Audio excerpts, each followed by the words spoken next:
শ্রেষ্ঠ বলেছেন, তুমি যাকে আমার চেয়ে বেশি ভালোবাসবে আমি তাকেই তোমার থেকে দূরে নিয়ে যাব এবং তোমাকে একা করে রাখবো। তিনি আরো বলেছেন, কখনো বলবে না তুমি তাকে ছাড়া বাঁচবে না, তবে তাকে ছাড়া আমি তোমাকে বাঁচাবো এবং পিছনের অনুগত সব আবেগ কুড়িয়ে নিয়ে তোমাকে দিব্যি সামনে নিয়ে যাব। তুমি কি দেখো না, ঋতুরাও বদলে থাকে, ছায়া দেয় যে গাছটা শুকিয়ে গেছে।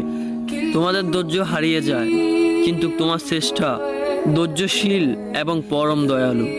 সেই ঝরে যাওয়া পাতার ঢাল থেকে আবারও সবুজ পাতা গজায়।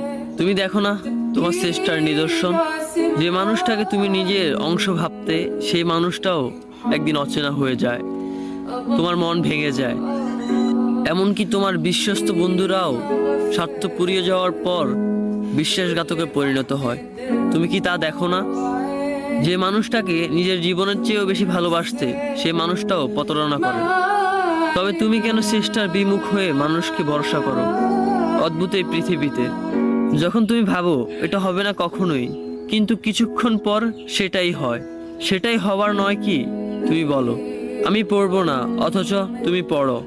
তুমি বলো আমি বিরক্ত হব না, অথচ রোজ তুমি বিরক্ত হও।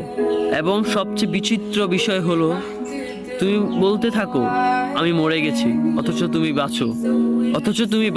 তোমার চেষ্টা তোমাকে বাঁচায়, তোমার চেষ্টা তোমাকে বাঁচিয়ে রাখে। তো শুকরিয়া আদায় করো তোমার সেই সৃষ্টিকর্তা মহান রব্বুল আলামিনের উপর।